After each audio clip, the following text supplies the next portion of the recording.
नमस्कार दोस्तों, target with PS Parihar channel में आपका स्वागत है। आइए शुरू करते हैं और देखते हैं कि आज के समाचार पत्रों में विद्यार्थी जीवन से संबंधित कौन कौन सी सूचनाएं हैं। आगे बढ़ने से पहले एक सूचना उन विद्यार्थियों के लिए है जो विद्यार्थी सुपर टीईटी यानी प्राथमिक शिक्षक भर्ती की तैयारी कर रहे हैं। वे सभी अभ्यर्थी चक्षु प्रकाशन की इस बेस्ट बुक को ले सकते हैं। स्टडी गाइड बुक है ये। इस पुस्तक में 5000 से ज़्यादा संभावित प्रश्न हैं, बहुविकल्पीय प्रश्न है। इसी पुस्तक में आपको 4 महीने का करंट अफेयर भी मिलेगा और इसी पुस्तक में 2019 और 2018 में जो 68,500 शिक्षक भर्ती और जो 69,000 शिक्षक भर्ती हुई थी उसका सॉल्व पेपर भी इसी गाइड में देखने को मिलेगा। एक बात और बता दूं कि अगर आप वैसे तो ये किताब सभी कापी किताबों की दुकानों में मिल जाएंगी। अगर आप लोग ऑनलाइन मंगवाना चाहते हैं तो उसकी लिंक मैंने डिस्क्रिप्शन बॉक्स में दे दी है। यहाँ पर आप लोग देख सकते हैं कि एक विश्लेषण चार्ट भी इसमें दिया गया है जिसमें ये बताया गया है कि 2019 का जो परीक्षा हुई थी 69,000 की, उसमें किस लेसन से कितने प्रश्न पूछे गए थे, संज्ञा से कितने आए थे, वर्ण विचार से कितने आए थे, हिंदी से कितने आए थे।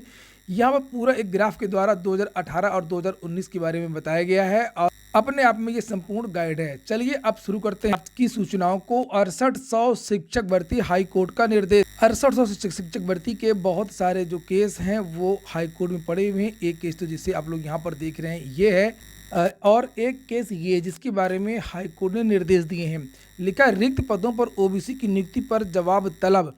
जो सरकार ने ओबीसी और एससी की एक नई सूची जारी की है 6800, उसके बारे में लिखा हुआ है कि इलाहाबाद हाई कोर्ट ने 69,000 सहायक अध्यापक भर्ती में रिक्त रह गए 6800 पदों पर ओबीसी अभ्यर्थियों की नियुक्ति करने के शासनादेश को चुनौती देने वाली याचिका पर राज्य सरकार के पूरे मामले की जानकारी मुहैया कराने का निर्देश दिया है। यह आदेश न्यायमूर्ति राजीव जोशी ने प्रतीक मिश्रा की याचिका पर अधिवक्ता अग्निहोत्री कुमार त्रिपाठी को सुनकर के दिया है। अधिवक्ता अग्निहोत्री कुमार त्रिपाठी का कहना है कि राज्य सरकार ने 16 मई 2020 को 69,000 सहायक अध्यापक भर्ती का विज्ञापन जारी किया था। इसकी नियुक्ति प्रक्रिया पूरी होने के बाद शासन के संज्ञान में आया है कि आरक्षण लागू करने में गलती हो गई है और ओबीसी के 6800 पदों पर समान वर्ग के अभ्यर्थियों का चयन कर लिया गया है। इस पर शासन ने निर्णय लिया है कि जिन समान अभ्यर्थियों की ओबीसी की सीटों पर नियुक्ति कर ली गई है उन्हें निकाला नहीं जाएगा, बल्कि उनकी जगह रिक्त पड़े पदों पर 6800 ओबीसी अभ्यर्थियों की अलग से नियुक्ति की जाएगी। अगली जो सूचना है वो पूरे देश में पुलिस के 5,30,000 पद खाली हैं। गृह मंत्रालय संबंधी संसद की स्थायी समिति ने पेश की रिपोर्ट।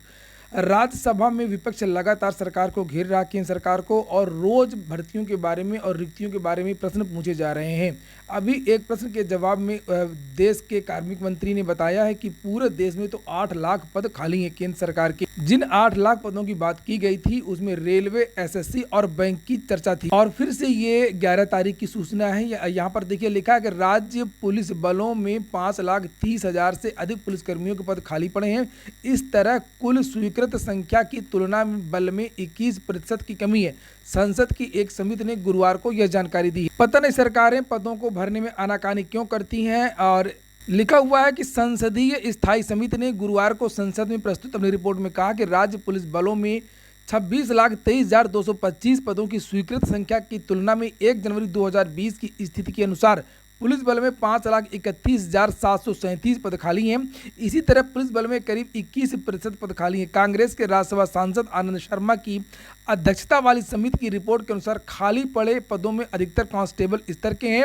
इसमें कहा गया है कि देश में अपराध और सुरक्षा के परिदृश्य को देखते हुए ये अपेक्षित आंकड़े नहीं है और सरकारें भर्तियां करवाती नहीं हैं और देश में अवसाद और आत्महत्याएं बढ़ रही हैं। अभी संसद में एक प्रश्न के जवाब में इसके भी आंकड़े आए हैं कि बेरोजगारी की वजह से कितनी आत्महत्याएं हुई हैं।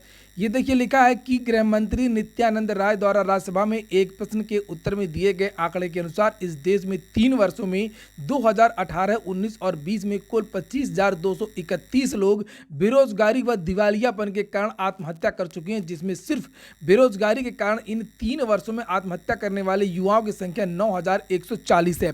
ये आंकड़े बेहद दुर्भाग्यपूर्ण और चिंताजनक है। हम सभी को एक समाज के तौर पर देश हित में ये चिंता करने की बेहद जरूरत है।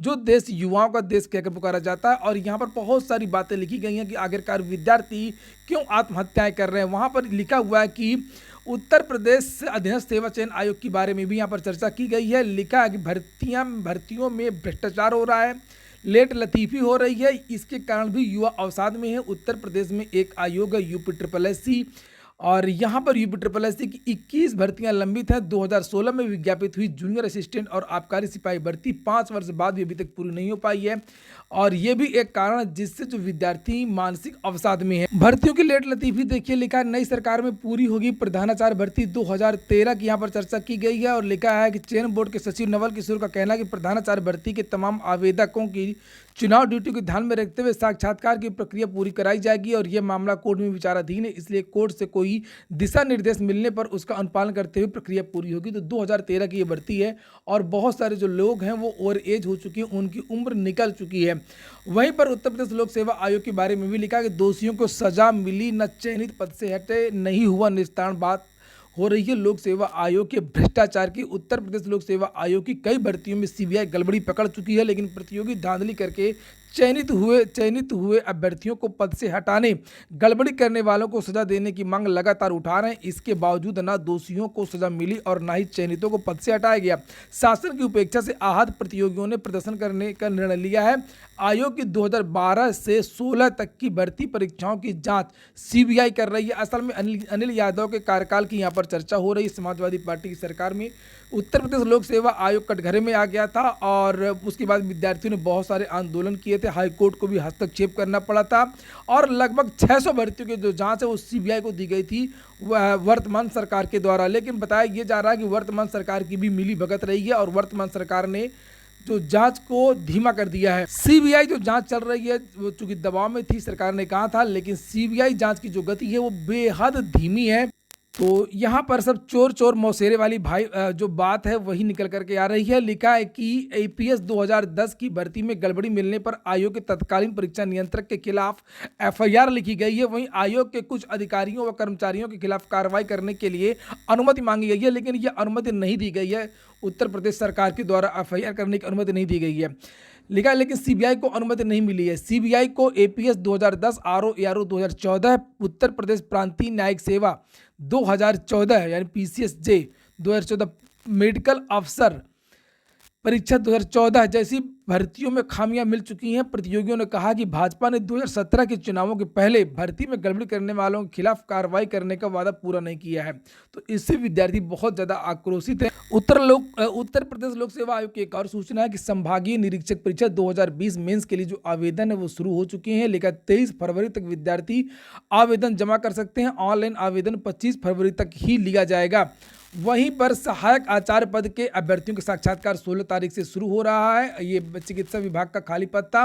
सहायक आचार्य बायोकेमिस्ट्री का भी रिजल्ट जारी कर दिया गया है। चिकित्सा शिक्षा विभाग के अंतर्गत राजकीय मेडिकल कॉलेजों में सहायक आचार्य बायोकेमिस्ट्री के 6 पदों का जो परिणाम है वो जारी किया गया है। लिखा हुआ है अभ्यर्थियों को सुनने आएंगे रेलवे बोर्ड कमेटी के अफसर। रेलवे भर्ती में बहुत विवाद हो गया था, जिससे पूरे देश में आंदोलन हुए थे, धरना प्रदर्शन हुए थे, और उसके बाद में सरकार ने ये निर्णय लिया था, रेल मंत्रालय ने ये निर्णय लिया था कि अभी जो परीक्षाएं हैं वो स्थगित कर दी जाएंगी, विद्यार्थियों से शिकायतें सुनी जाएंगी, उसके बाद में निर्णय लिया जाएगा। उसी क्रम में लिखा है रेलवे भर्ती बोर्ड की non technical popular category NTPC परीक्षा पर उठे सवाल और उसके बाद हुए बवाल के बाद रेलवे बोर्ड ने हाई लेवल कमेटी का गठन किया है। उत्तर मध्य रेलवे और आरआरबी की ओर से प्रयागराज में कैंप लगाकर के छात्रों से शिकायतें दर्ज की गईं।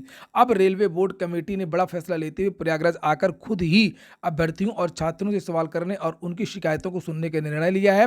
बोर्ड की कमेटी शनिवार को आरआरबी के सूबेदारगंज पहुंचेगी। इसके बाद committee Coral Club Civil Lines में अभ्यर्थियों को बुलाकर के उनसे बात करेगी। कमेटी के अध्यक्ष एवं रेलवे बोर्ड के principal executive director industrial relation Deepak Peter के नेतृत्व में 5 सदस्यीय टीम छात्रों से बातचीत करके अपनी रिपोर्ट तैयार करेगी। कमेटी सदस्य में रेलवे बोर्ड के एग्जीक्यूटिव डायरेक्टर अवस्थापना राजीव गांधी, बहुत सारे लोगों के यहाँ पर नाम लिखे हैं। 12 फरवरी को यहाँ पर पहुँच जाएंगे और सुबह 11 बजे से लेकर के दोपहर 1:30 बजे तक अभ्यर्थियों से मुलाकात का जो समय वो तय किया गया है। पूरा वीडियो सुनने के लिए बहुत बहुत धन्यवाद।